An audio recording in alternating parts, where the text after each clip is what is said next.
pertama kali terbersit di pikiran saya, apa bisa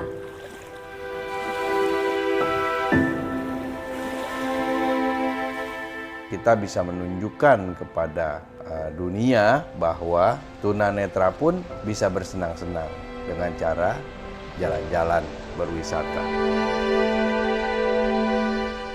dan kemudian melalui serangkaian persiapan saya jadi terbuka matanya bahwa oh iya ya, wisata tuh tidak semata-mata milik orang yang semua inderanya normal.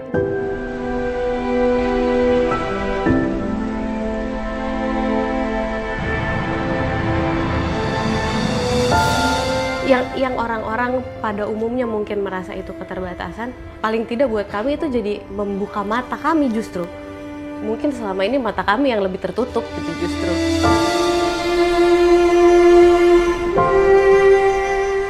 Karena saya melihat kebahagiaan yang timbul baik dari peserta dan pendamping. Tapi buat saya tuh sebenarnya yang paling berkesan pada saat saya melihat Salwa menyanyi. Saya tahu kalau bakat itu nggak ada batasan.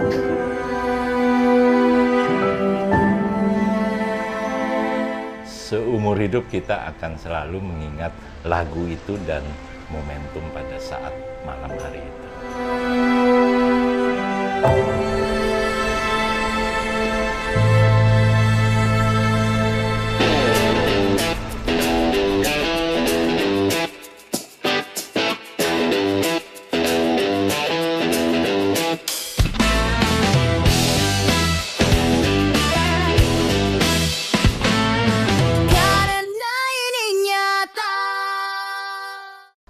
Halo Sobat Nyata, kita ketemu lagi di podcast Ternyata dari Nyata Media. Kita akan menghadirkan kisah nyata, inspirasi, dan obrolan bermakna. Oke, hari ini kita sudah kedatangan teman-teman dari komunitas yang menurut saya itu sangat unik dan sangat perlu banyak yang seperti ini. Namanya adalah Komunitas Tunanetra Berwisata. Oke, kita langsung aja tanyakan apa sih sebenarnya komunitas tunanetra berwisata ini. Selamat siang, Mbak. Selamat siang. Mbak Juwita. Siang. Sehat? Sehat. Oh iya, maksudnya masih seger lah ya. Sorry ini agak telat-telat dikit. Oke, sebelumnya kita kenalan dulu nih. Namanya siapa, Mbak? Saya Foni dari tim panitia komunitas Tunanetra Berwisata. Mbak ini Mbak Juwita, tadi saya udah kenalan sebenarnya nama Mbak Juwita. Nama aslinya siapa, Mbak? Aku Juwita Maulida, jadi aku seorang tunanetra totally blind gitu, dan kerjanya sebagai freelance content writer. Wah, mantap. Kerjanya itu loh, mantap. Silakan, Mbak. Saya Eva, Ya. Kemarin saya menjadi pendamping tunanetranya. Begitu. Komunitas tunanetra berwisata ini sebenarnya apa sih sebenarnya biar teman-teman tahu? Mungkin dari Mbak Foni kali bisa diceritakan apa itu komunitas tunanetra berwisata ini?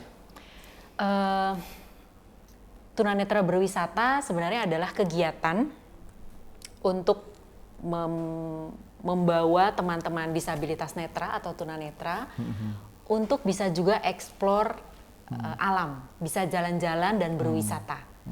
Jadi inisiatornya Pak Sergio Kurnianto Rustan itu yang juga kondisi beliau karena kecelakaan kondisi beliau juga low vision.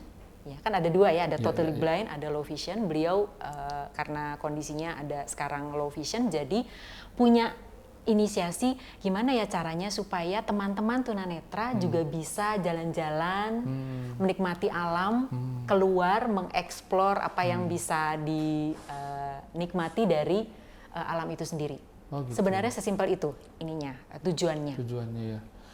Itu sebenarnya komunitas ini yang pertama atau memang sudah ada tapi belum terekspos atau ini baru pertama kali loh kayak gini gitu? Ada komunitas yang bikin kayak gini gitu? Ya, maksudnya? Yang jelas setahu saya, pengetahuan saya, Ada kegiatan-kegiatan semacam ini tapi hanya sporadis. Oh gitu. Jadi dan tidak rutin dan hanya satu terus langsung menghilang gitu ya. Gitu ya. Nah kami tuh rencananya kepinginnya ke depan kegiatan ini bisa dari sisi frekuensi bisa dirutinitaskan gitu ya, dirutinin gitu. Kemudian bisa melibatkan banyak pihak juga, lebih banyak lagi teman-teman disabilitas netra yang terlibat.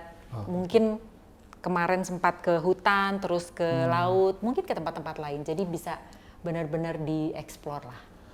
Oke. Itu kan kemarin ada berapa orang, Mbak, yang pertama kali berangkat? Kalau pertama hanya 5 orang. 5 orang ya? 5 orang teman-teman tunanetra. Next di tahun berikutnya ada 10 orang. Oh, 10. Ya. Berarti itu pakai pendamping ya? Betul. Jadi setiap masing-masing orang satu one on ya? one. Iya, setiap orang ada satu pendamping. Nah, kan teman-teman tunanetra ini saya nggak tahu sih ya, maksudnya caranya mereka tuh diajak tuh seperti apa? Apakah mereka excited ya, atau memang kayak gimana ya? Atau memang ada yang belum pernah kemana-mana sama sekali, kan gitu kan tanggapannya berbeda-beda tuh. Kayak gimana tuh, Mbak? Iya, untuk masalah perekrutan peserta yang ikut di acara ini, kami punya waktu khusus untuk melakukan rekrutmen lah gitu ya, ada wawancara sedikit. Kalau kemarin kan ke laut, dia akan berenang, snorkeling dan lain-lain. Pasti akan ditanya dulu tuh, takut nggak sama air misalnya kayak gitu. Ada beberapa hal-hal yang harus dipastikan dulu ke teman-teman tunanetra. Seleksi ininya dulu ya. Betul, dari sisi itunya ya. Kemudian kan untuk tahun ini range peserta juga lebih beragam. Ada yang masih duduk di bangku SMA, masih muda sekali gitu. Ada yang usianya juga udah 50 tahun. Kemudian dari sisi prestasi juga ada beberapa yang memang atlet nasional. Oh, ada atlet juga. Iya, atlet nasional tenis meja gitu ya. Ada yang ada yang jadi barista gitu, kerja di coffee shop, macam-macam. Jadi benar-benar yang tahun ini lebih beragam pesertanya. Yang pertama kali itu kemana? Ke hutan? Ke hutan, situ gunung. Situ gunung. Jadi trekking ke Bener-bener trekking gitu kayak teman-teman, kayak Mbak Iva loh itu. Dia suka naik gunung gitu. Nah, caranya teman-teman itu diajak menikmati itu seperti apa ya?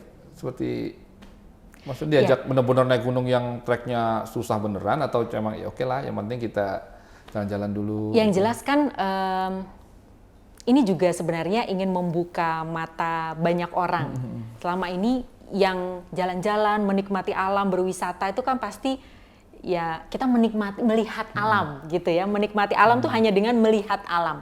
Padahal sebenarnya banyak sekali yang bisa dirasakan atau dialami oleh teman-teman tunanetra. Nanti mungkin Juwita bisa bisa lebih ini lagi ya, diutarakan lagi bagaimana apa yang Juwita rasakan. Tapi yang jelas menikmati alam tidak hanya dengan melihat pemandangan, tapi juga bisa memegang, merasakan, menginjak tanah yang basah gitu ya. Kemudian menginjak batu-batuan, pasir, dan merasakan air laut dan sebagainya. Itu juga indera kita kan banyak sebenarnya betul. Jadi nggak hanya mata aja ya, betul, Mbak ya? betul.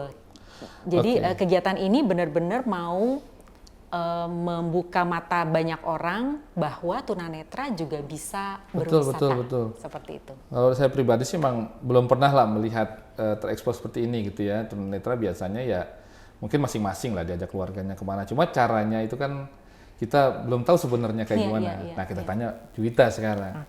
Jui, panggilan Jui boleh ya? Boleh. Oke.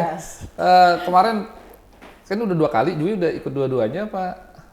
Baru sekali. Ikutnya yang ini ke Pulau Seribu aja kemarin. Pulau Seribu ya? Iya, Oh, berarti laut, yang ini laut betul, ya. Betul. Nah, kalau Jui sendiri menanggapi seperti ini tuh ketika diajak atau itu seperti apa, Jui? Kebetulan suka jalan-jalan sih. Oh, memang dasarnya suka jalan-jalan sih ya. Memang suka jalan-jalan, jadi senang sekali pasti gitu. Dan kalaupun misalkan ada teman-teman tunanetra yang belum pernah jalan-jalan sekalipun juga pasti mereka kan ini kan excited banget gitu kayak wah ini kesempatan yang mungkin sebenarnya teman-teman tunanetra juga jarang mendapatkan itu. Betul. Berbagi pengalaman nggak sama teman-teman yang lain yang belum pernah? Ya maksudnya pas pulang aja tuh udah ada yang nanya-nanya gitu, gimana gitu, Oh, seru nggak gitu. seru nggak, ngapain aja gitu. Jadi banyak yang nanya sebenarnya gitu. Terus nanti aku cerita gitu, terus kayak mereka wah seru ya kayaknya, ternyata bisa ini ya bisa itu ya gitu. Jadi bahkan teman-teman tunanetra sendiri juga secara pengalaman juga mereka mungkin ada yang belum pernah dan mereka jadi tertarik juga gitu.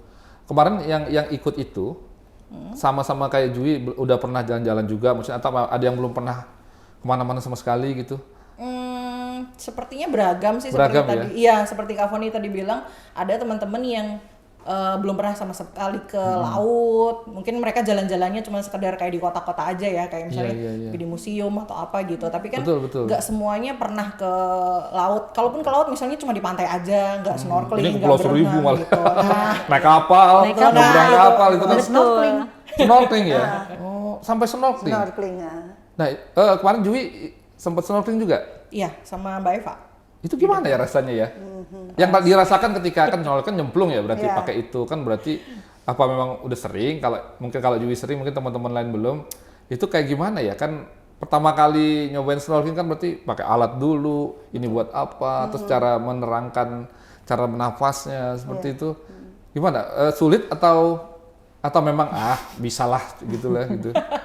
Jadi karena kebetulan kalau aku kan memang tunanetranya pas dewasa, jadi di usia aku lulus SMA, jadi sebenarnya sudah bisa berenang, tapi memang ada satu ketakutan yang muncul ketika kita tiba-tiba kehilangan penglihatan. Betul. Terus jadi kalau renang di laut kan nggak ada pinggirannya ya, Iya, gitu. Jadi takut banget sih sebenarnya awalnya gitu. Tapi ini beneran ada yang jagain apa enggak gitu ya kan kita ini ya. Iya, terus memang dikasih tahu pas berangkat nanti kita akan ke pantai main di laut, berenang, terus snorkeling, tapi didampingin sama pendamping yang ahli diving gitu istilahnya, ahli. Jadi mereka semuanya penyelam nih gitu. Mungkin ada yang mereka masih khawatir karena memang sama sekali nggak punya gambaran untuk di laut tuh kayak gimana, nanti kalau tenggelam gimana apa dan lain sebagainya gitu. Tapi kan mereka semua nggak ada yang aku nggak mau nyemplung gitu, nggak mau gitu. Tapi ternyata mereka semua tetap ini ikutan nyemplung gitu. Begitu merasakan ada sesuatu yang beda nih ya. Dan toh mereka juga udah yakin gitu kan ini bakal dijagain gitu. lah Dan, gitu. Dan kita dibiasakan dulu awalnya, nggak langsung tiba-tiba langsung snorkeling ya. Jadi renang dulu dari pinggir, main air dulu, terus nanti agak ke tengah berenang gitu. Nah itu karena sebelumnya aku juga udah pernah snorkeling di Belitung gitu kan. Tapi waktu itu kan nggak, yang dampingin bukan penyelam profesional ibaratnya gitu. Nah jadi pengalamannya juga jadi tetap berbeda di situ pas kemarin itu. Oh berarti memang ya wajar lah ya harus didampingi terus diajarin secara detail ya, karena kan beda loh. Saya aja waktu diajarin snorkeling kan ya butuh waktu juga untuk nafas, apalagi yang ini kan teman-teman gitu ya. Iya betul. Nah untuk yang mendampingi itu loh, seperti apa sih Bu mendampingi teman-teman ini? Oke. Pertama sih sebenarnya bagaimana kita mendampinginya gitu ya. Kita perlakukan mereka seperti teman kita aja. Teman kita kan juga beragam ya. Ada yang pernah berenang, ada yang nggak pernah snorkeling, ada yang pernah nyelam. Tapi kenapa yang diambil oleh komunitas tunanetra berwisata ini memang penyelam, karena diselaraskan dengan aktivitasnya kan mau di laut. Tujuannya supaya keselamatan sebenarnya. Itu yang paling utama. Karena segala aktivitas mereka tujuan akhir kembali ke rumah dengan selamat. Nah, sebenarnya itu. Nah, kalau rasanya sih saya sih perlakukan Juwita kebetulan seperti biasa teman. Gitu. Cuma paling harus dipertimbangkan resikonya kan 2 kali lebih besar untuk menjaga teman-teman. Jadi effortnya juga kayaknya lebih tinggal ini aja pertama kita lihat aja resikonya dalam artian kita tahu kan keterbatasan melihat misalnya kayak gitu loh. Supaya kita mesti deskripsikan dulu aja itunya, deskripsikan apa-apa yang ada di sekitar Juwita gitu ya, sekitar teman yang kita dampingi, kemudian sedikit-sedikit memang sedikit-sedikit lewat pengenalan air. Ini nanti agak dalam nih karena yang namanya kita snorkeling atau diving kita bukan menapak, kita berenang gitu ngambang loh. Ya. Terus udah gitu mungkin dari audiens mungkin berpikir snorkeling itu kan mau lihat ikan, Betul. mereka lihat apa gitu loh. Iya. Seperti yang tadi Mbak Foni katakan, itu juga sebenarnya lesson learn buat kita yang alhamdulillah ya kita masih melihat gitu ya. Jadi kalau jadi sebenarnya sama-sama belajar. Juwita mengekspresikan ke saya, Mbak, itu kayak suara-suara ini ya Mbak ya. Ada kapal lewat ya gitu loh. Itu saya nggak pernah merhatiin, biasanya saya perhatiin ikan-ikannya aja gitu loh. Itu yang saya explain ke Juwitanya, ada nih ikan kecil-kecil, tapi karena kita kan nggak di dalam, Betul. gitu loh. Beliau juga, Juwita juga nanya. Karena indera dia juga akhirnya kan lebih sensitif ya, kuping ya. Sensitif, Jadi betul. kalau misalnya matanya ini berarti kan sensitif kupingnya mungkin ya kalau kita kan biasa orang normal ya kapal lewat aja gitu. Kalau ini kan pasti dia mendengar sesuatu ya. Iya. Dan untuk tim pendamping, kan pesertanya 10 berarti pendampingnya 10. Itu ada briefing khusus lah gitu ya.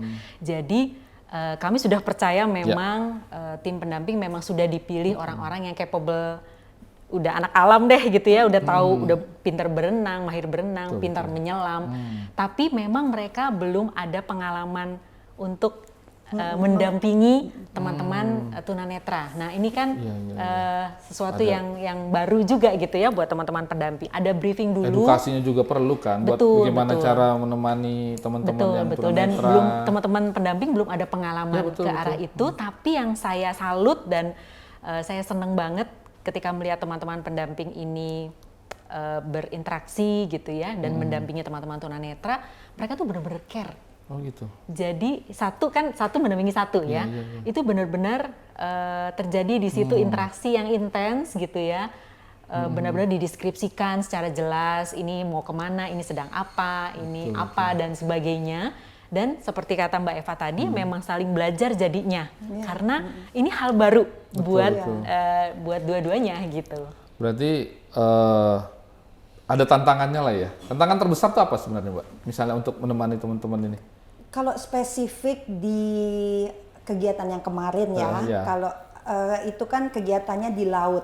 Artinya kita dari misalkan dari Ancol kita naik kapal dulu, kemudian turun kapal ke Pulau Seribu. Kalau menurut saya tantangan yang terbesar itu pada saat naik ke kapal, stepping ke kapal gitu loh. Karena kita yang awas aja gitu ya. Suka meleng gitu. Mungkin kita takut jatuh kan. Iya, goyang-goyang. Kapal jalan gitu. Kapal gini-gini. Iya, jadi itu. Kalau yang lain-lainnya sih termasuk kayak pas snorkeling di laut, yang penting kita kasih tahu dulu, deskripsiin dulu. Jadi dianya nyaman, bikin kita nyaman juga jagainnya. Tapi kalau yang masuk ke kapal dan turun dari kapalnya itu, jadi boarding and discharge-nya itu yang challenging. Challengingnya berarti ya sama-sama lah ya. Teman-teman tunanetra juga ada challenge sendiri, pendampingnya juga. Dan kita juga belajar karena itu hal kan baru juga levelnya tuh. ini ya, level jetty sama level kapal belum tentu sama. Ada distance. Mesti naik dulu, dari ada yang stamping, ada tangga-tangganya. Nah, Jui sendiri balik lagi nih ke Jui. Kan kalau tadi kan ke Pulau Seribu kan berarti memang karena Jui juga udah pernah lah ya, waktu itu pernah. Nah misalkan ada yang Seribu aku belum pernah. Belitung ya, maksudnya air. Oh iya. Nah ketika ada kesempatan lagi nih tempat lain, ada rasa takut gak sih sebenarnya untuk mencoba itu? Ya misalkan apa yang belum pernah, misalnya kan ini kan hiking, misal apa lagi nih, misal siapa tahu main ke Bromo gitu misalnya kan, siapa tahu ya ini kan. Misalnya bungee jumping, misalnya. aktivitas yang ke alam. Aku takut ketinggian. Oh, itu saya juga takut kalau itu. Tapi aku pernah outbound juga dan itu nyobain jalan di atas tali yang dia jadi satu tali gitu di atas sekian meter gitu tingginya gitu. Pernah nyoba sih gitu. Tapi dalam keadaan ini sudah bulan ya. Jadi aku kebanyakan malah jalan-jalannya setelah tunanetra. Oh, malah begitu ya. Sebelum tunanetra. Nah itu kan kita kan nggak, maksudnya kita kan indera kita kan cuma merasakan kaki gitu, misalnya pegangan gitu. Betul. Itu ada gimana tuh menghadapi rasa takut seperti itu tuh? Atau memang Allah gua berani kali gitu? Buat aku sih definisi orang berani itu yang bisa ngalahin ketakutan ya sebenarnya. Iya juga gitu. sih. Jadi orang tuh nggak ada yang nggak takut, aku rasa gitu sih, kan. Iya. Jadi kalau aku kemarin juga pas mau snorkeling, meskipun dulu pernah di Belitung, tapi aku juga masih takut banget sebenarnya gitu. Tapi memang yang sangat-sangat berkesan kemarin ya memang adalah mulai dari pembiasaannya, didampingin sama Mbak Eva tuh kayak udah nanti kalau misalnya kamu panik langsung ini aja muncul kepalanya, nanti aku tarik gitu. Jadi ada rasa aman yang memang kita tuh maksudnya aku gak expect di situ sih sebenarnya. Karena namanya orang takut tuh susah untuk diyakinkan kan sebenarnya gitu. Betul. Takut aja gitu. Nah itu jadi ketika prakteknya sudah terjadi gitu, nah itu yang bikin kita tuh jadi lebih aman gitu. Oh iya aku didampingin kok, aku nggak mungkin tenggelam gitu. Nah betul. ketika udah punya pikiran itu kayak oke gitu. Jadi kita menikmati si acara snorkeling dan berenang itu tadi itu. Berarti memang ya dari diri sendiri aja dulu ya. Karena kan kalau ya contoh ya kayak snorkeling kan kita tenggelam, hening gitu ya. Nah Saya aja orang normal kalau pertama kali nyoba itu kayak tiba-tiba timbul panik, gimana nih gitu kan. Apalagi ini ya Jui ya, gimana Jui? Ada panik-panik gitu nggak? Panik kalau minum air laut sih sebenarnya. Itu kan juga keselak, asin.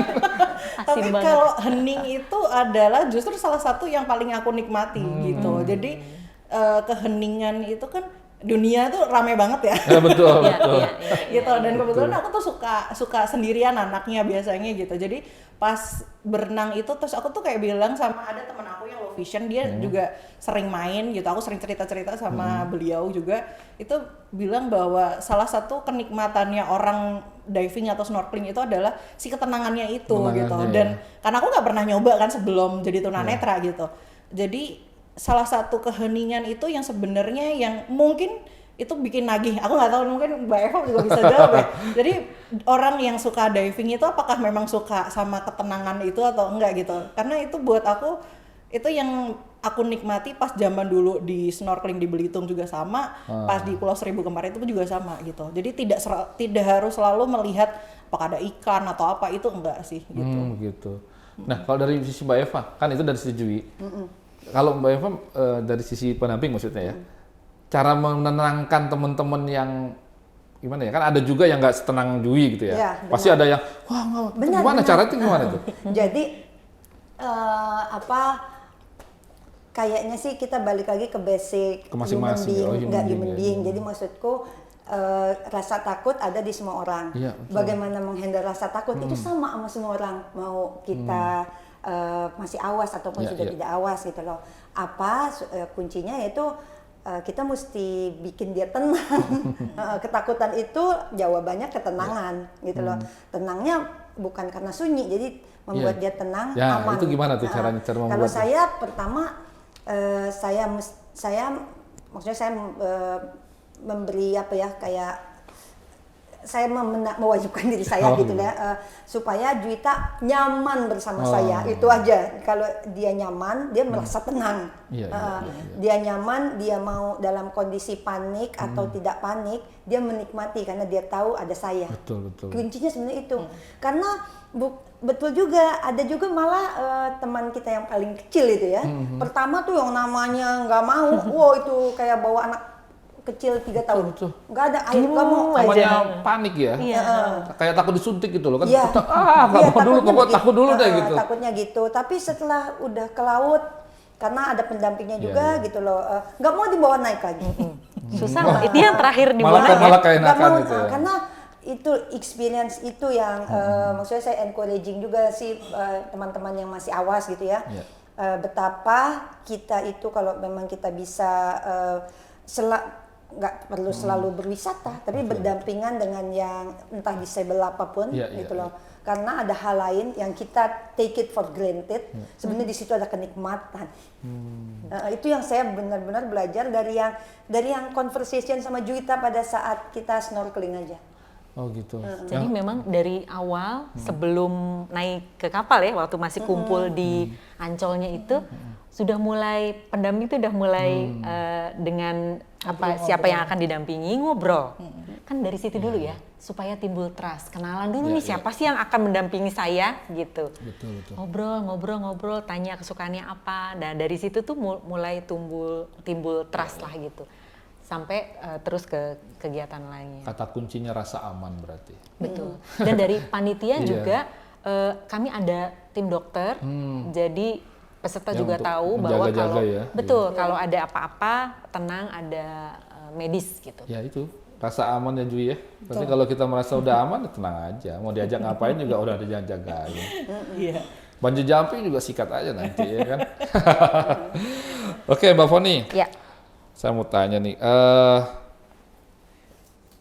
rencana itu kan nanti pasti ada lah ya tujuan lain-lain. Nah, sebenarnya tempat tujuan wisata kita sekarang itu udah ramah belum sih untuk teman-teman tunanetra ini? Atau memang ya seadanya gitu? Atau memang nanti mungkin perlulah harus dibuat sesuatu supaya teman-teman tunanetra ataupun teman-teman yang lain ya itu lebih bisa menikmati gitu? Sejauh ini sih kan kami baru 2 kali ya. Sejauh ini masih aman sih. Masih oke ya? Masih relatif aman. Mungkin kedepannya bisa ada fasilitas yang ditambahkan mungkin supaya lebih aman gitu ya, lebih nyaman pesertanya. Lebih ramah. Gitu ya. Tapi kemarin di Situ Gunung, baik di Situ Gunung maupun di Pulau Pramuka, rasanya masih bisa ditangani lah, maksudnya masih nyaman lah sejauh ini. Karena kan sebenarnya yang paling utama adalah peran pendamping ya, gitu. Jadi mau fasilitasnya seperti apa, tapi nggak ada yang mendampingi dan memberikan deskripsi yang jelas, memberikan arahan yang jelas, mungkin itu juga jadinya sulit. Kesulitan di tempat-tempat wisata itu, kira-kira apa ya yang menghalangi teman-teman tunanetra tuh menjadi lebih nyaman tuh apa kira-kira? Aku ada nih, ini ya maksudku yang lagi-lagi aku observasi Iya, kemarin iya, ya. Tunanetra kan sebenarnya mereka sebenarnya pada mandiri juga loh. Iya, betul, Jadi betul. misalnya nggak ada pendamping, mereka ada keinginan untuk mandiri. Tapi Iya. kalau misalnya ada yang bisa diperbaiki, low cost, nggak terlalu banyak biaya dari tempat-tempat wisata itu. Contoh misalkan Ubin, dikasihkan Ubin ada yang ada tekstur jendulan itu ya. Itu nggak apa-apa dikasih karena itu guidance yang teman-teman tunanetra. Jadi maksudnya, oh ini ada jalanan, emang ini Kak. Gini, any disabilitas person gitu ya, mereka punya kekuatan yang lain gitu loh. Nah, kekuatan itu yang kita manfaatkan gitu ya. Jadi misalkan mereka yang tunanetra mungkin tidak bisa melihat, tapi mereka bisa merasakan gitu loh. Dengan adanya misalnya Ubin diganti aja, nggak usah semuanya gitu loh. Jadi ada referensi buat mereka. Ada tandanya gitu ya, mungkin ya. Gitu, terus udah gitu. Mereka memang tentu punya tongkat ya, kita nyebutnya Juta ya. Memang itu juga guidance-nya mereka juga gitu loh untuk ngarahin gitu. Tapi dengan adanya structure di tempat wisata itu membantu sekali gitu loh, karena kalau membantu mempercepat mereka melakukan apapun, menikmati jadinya. Sebagai penanda juga gitu ya. Nah, yang kira-kira nanti nih selanjutnya ini ada nggak tujuan-tujuan lain yang udah ada agenda lah, misalnya ya seperti tadi ya mungkin outdoor, apalah saya juga nggak tahu, ada nggak Mbak kira-kira ya program-program yang sudah di depan mata nih, mungkin siapa tahu kan abis ini bisa berbagi ya sama teman-teman lain, bisa diajak-ajak ya teman-teman juga bisa, ini loh kita kan bikin podcast ini juga supaya orang tahu bahwa wah ada yang kayak gini loh. Kan tunanetra bukan nggak sedikit di sini ya. Iya benar. Iya. Harapannya memang ke depan bukan hanya kami yang mengadakan, tapi juga ini bisa jadi inspirasi yang men-trigger komunitas lain atau orang-orang lain untuk buat kegiatan yang sejenis gitu ya. Untuk nextnya memang masih dibicarakan, masih digodok nih. Kira-kira apa lagi ya yang bisa? Dengan pertimbangan-pertimbangan betul, itulah ya. Betul, kan banyak banget kita bawa orang nih gitu ya. Kita bawa orang, utamanya adalah kenyamanan dan keselamatan, safety. Jadi nggak bisa, kita langsung apa aja gitu. Betul. Bener, banyak sekali hal yang harus dipertimbangkan. Tapi intinya untuk saat ini nih kita kepengen menimbulkan awareness ke orang-orang bahwa kegiatan tunanetra berwisata ini ada loh gitu ya. Dan ini sudah terjadi, ini bisa dilaksanakan, pesertanya menikmati gitu ya. Ada apa ya? Artinya ini sesuatu yang mungkin dilakukan gitu, mungkin dieksekusi. Jadi kedepannya mudah-mudahan akan ada kegiatan serupa atau kita bisa kerjasama dengan berbagai institusi yang lebih banyak lagi, melibatkan peserta yang juga lebih banyak. Harapannya sih seperti itu, masih digodok sih kedepannya. Ya bisa juga cari sponsor kali ya, jadi bisa mengajak teman-teman lebih banyak begitu ya. Ya, the good thing sih pertama sudah ada yang menginisiasi, itu penting banget. Piloting itu penting untuk big project gitu loh. Saya lihat videonya loh, makanya saya bilang wah ini sih bisa banyak orang tertarik nih kalau lihat videonya gitu kan. Dan maksudnya dari tahun pertama ke tahun kedua, memang quantity masih misalnya kita katakan 5-10, tapi itu 100% increment gitu loh. Seperti Mbak Foni tadi katakan ya, memang programnya ada beberapa ide yang masih digodok gitu loh, tapi saya ingin juga sih menyampaikan pada teman-teman semua yang di sini gitu ya, program let's say seperti tunanetra berwisata gitu loh, itu bukan hal yang sulit ternyata untuk kita lakukan gitu loh, dan efek positifnya tidak hanya kepada teman-teman kita yang tunanetra, yang saya sudah rasakan langsung gitu ya, pada pendamping atau pada organizernya sendiri gitu loh, itu juga banyak manfaatnya gitu loh. Jadi kalau tujuan sih banyak gitu ya, bisa misalnya mau ke alam, ada kita sambil berolahraga, misalnya kita ke candi, itu kan juga their experience, pergi touching, dari liftnya, lift itu. Terus udah gitu itu juga exploring mereka untuk mengetahui bahwa sejarah kita seperti dulunya seperti ini, atau mungkin teman kalau spesifik pada case yang tunanetra ini kan mereka sangat kuat indera pendengarannya gitu ya. Misalnya kita ajak experience bermain musik bersama, itu bisa edukasi juga, maksudnya ada loh alat musik kita dari let's say Jawa Barat nih, angklung bukan model beginiin gitu, tapi diketuk-ketuk misalnya gitu loh. Yang saya sendiri sebagai yang masih awas, alhamdulillah gitu ya, juga itu belajar juga gitu loh, dan bagaimana sih kita juga berterima kasih jadinya ke alam sama ke Tuhan tentunya. Ya berarti memang sebenarnya masih banyak lah ya. Masih banyak yang bisa dieksplor, betul. Nah kalau Juwi sendiri, apa Juwi ininya yang belum yang pengen banget nih kesini gitu? Trekking udah pernah, seneng jalan-jalan. Seneng jalan-jalan, naik kereta Juwi. Museum, kereta udah pernah. Udah pernah juga. Backpackeran di Singapura udah pernah. Oh itu sih udah semua dong. Satu yang belum, karena kemarin aku sempat daftar tapi ditolak. Apa tuh namanya, panen di kebun kopi. Oh, itu idenya bagus banget tuh di kebun kopi ya. Bisa dimodify juga, bisa juga misalkan di sawah. Bisa juga, tergantung availability-nya juga nanti ya. Aku pernah nemu ada satu, jadi dia kayak komunitas petani gitu di kebun kopi, dan mereka bikin pas waktu panen mereka ngajakin orang-orang untuk ikutan panen kopi di sana gitu. Terus gitu. aku kan sering pergi sama teman-teman aku berlima atau berenam gitu.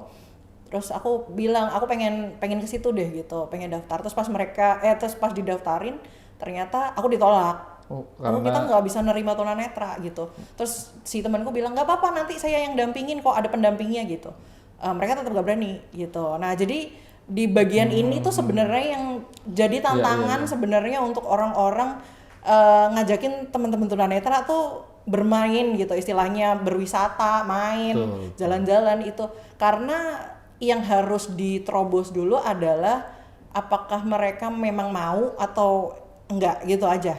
Sesimpel itu. Karena kalau mereka mau, kita juga bisa ngajarin juga, oh bantu aku tuh caranya kayak gini gitu. Jadi memang sesederhana itu aja cara berpikirnya gitu. Input ya. Iya, itu bagus banget tuh. Karena memang kalau saya sih mungkin dari segi yang tadi itu ditolak, mungkin dia takut resiko, takut kenapa-napa.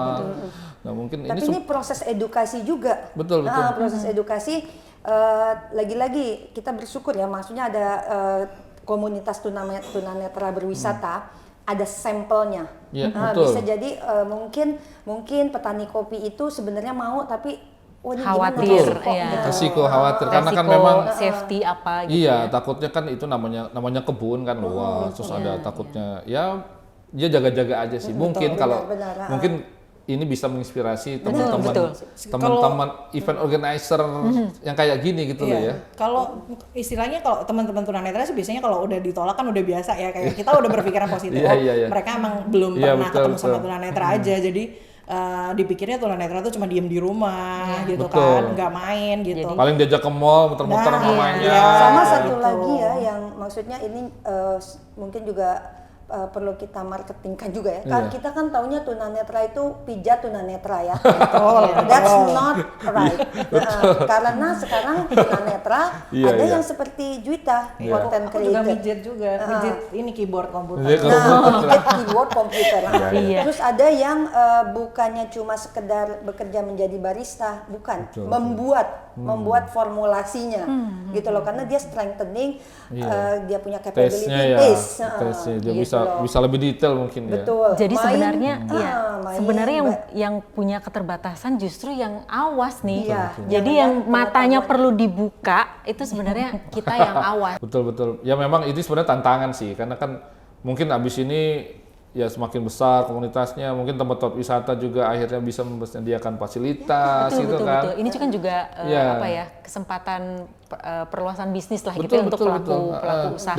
Dari sisi penyelenggara mungkin nanti ada yo yang belajar tentang kayak safety seperti ini, gimana cara membawa tunanetra, akhirnya bisa main ke kebun kopi, kebun coklat mungkin ya juga ya. Kebun lada tuh seru loh, megang lada tuh. Kan di Belitung bisa sekalian ini ya, panen terus habis itu pengolahannya seperti apa, itu kan juga edukasi kan juga kan. Megang itu kan ada pengolahan, begini loh megang kopi, aslinya buah kopi gimana gitu kan dipegang. Oke, ini seru banget sebenarnya ya. Jadi memang kalau kita peluangnya banyak juga, peluang bisnis juga gede. Terus teman-teman tunanetra juga bisa punya kesempatan yang lain gitu untuk merasakan hal-hal yang ya selama ini anggapannya cuma jalan-jalan aja deh gitu, paling ke mall, ke mana tempat hiburan, paling ini yang lebih ekstrim lagi ada. Oke, terakhir nih Mbak, dari Mbak Eva, Mbak Foni, motivasi apa istilahnya yang perlu disampaikan selain ke teman-teman tunanetra, juga ke teman-teman yang normal istilahnya ya, yang mungkin kepada pelaku-pelaku event organizer, tempat wisata tuh apa yang bisa dimotivasi gitu agar mereka tuh semangat gitu ya untuk hal-hal seperti ini.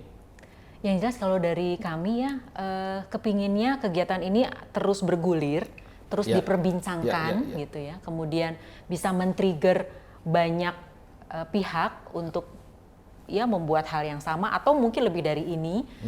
Yang jelas ini kan membuka mata kita bahwa sebenarnya keterbatasan tuh adanya di pikiran kita sendiri gitu. Jadi ini adalah contoh real, contoh nyata bahwa bisa kok, ini berhasil kok kegiatan ini dilaksanakan, dinikmati gitu ya, dan bahkan dari sisi kualitas dan kuantitas makin besar gitu. Jadi mudah-mudahan ini kami bisa bekerja sama dengan lebih banyak lagi pihak, kemudian lebih banyak lagi ide-ide dari banyak komunitas lain juga bermunculan gitu ya, sehingga kesetaraan gitu ya di teman-teman awas dan teman-teman tunanetra itu bisa terwujud gitu. Bahwa sekali lagi tunanetra bisa berwisata. Tepuk tangan. Dari Juwi mungkin ada terakhir yang perlu disampaikan pada teman-teman yang lain. Tunanetra tuh bisa menikmati banyak hal gitu, meskipun tidak bisa melihat gitu, tapi maksudnya banyak hal yang masih bisa dinikmati, mulai dari mendengarkan cerita, merasakan air, udara, pasir, tanah gitu, kemudian pengalamannya sendiri gitu. Jadi ketika dia melakukan itu juga bisa jadi cerita atau pengalaman yang seru gitu. Terus kemudian jangan lupa ada kuliner. Itu dia. Kuliner juga bisa dinikmati. Kemudian misalnya bisa berinteraksi dengan kita misalnya main di satu tempat budaya yang kita nggak pernah tahu, itu juga jadi satu hal yang kita bisa mengeksplorasi itu. Jadi banyak hal sebenarnya yang sangat-sangat bisa untuk dilakukan ketika kita berwisata meskipun kita tunanetra gitu. Jadi mungkin tidak terbatas dari hanya sekadar visual, karena itu pasti jadi banyak pertanyaan di banyak orang juga gitu. Kalau tunanetra pergi, apa yang bisa dinikmati gitu. Nah, jadi silakan dijawab aja sebenarnya. Kuliner aja tuh nggak habis-habis tuh kayaknya setahun kalau jalan-jalan ya. Mbak Eva mungkin? Kalau saya cuma mau menambahkan sebenarnya bisa memakai komunitas tunanetra berwisata ini untuk menjadi inspirasi, menjadi pengalaman juga gitu ya untuk para pelaku atau pihak-pihak lain gitu ya untuk mulai menginvolvekan kegiatannya pada tunanetra gitu loh. Jadi saya mau menginvite untuk seperti kesetaraan. Jadi dalam artian supaya bisa jadi setara, mereka kan pingin experience juga kan ya gitu loh. Jadi misalnya kayak tadi petani kopinya gitu loh, bisa misalnya belum pernah experience bisa tinggal tanyakan. The good things kita sudah menginisiasi dan real. Jadi projectnya real project gitu loh. Kita boleh juga benchmark kepada yang memang udah maju. Itu sudah namanya setara, udah benar-benar setara. Ada satu anak Indonesia yang buta dari lahir, itu very well known, tinggal di US. Maksudnya di-invite oleh waktu itu Barack Obama gitu loh. Itu anak Indonesia, tidak perlu mesti tinggal di sana. Di sini pun sama aja, itu punya capability yang sama teman-teman kita. Gitu. Ya, itulah tantangannya ya untuk pemerintah kita dan teman-teman wisata. Oke, terima kasih Mbak Foni, Mbak Eva, Dwi. Terima kasih sudah menginspirasi kita semua nih. Semoga sehabis ini ada teman-teman komunitas lain berlomba-lomba mungkin mencoba di setiap kota, siapa tahu ya. Amin. Ya, supaya makin lebar lagi komunitas tunanetra berwisata ini. Terima kasih sudah hadir ya. Tepuk tangan teman-teman. Ya. Oke, inilah dia komunitas tunanetra berwisata. Semoga menginspirasi kita semua. Jangan lupa like, komen, dan subscribe di YouTube Nyata Media. Karena ini nyata.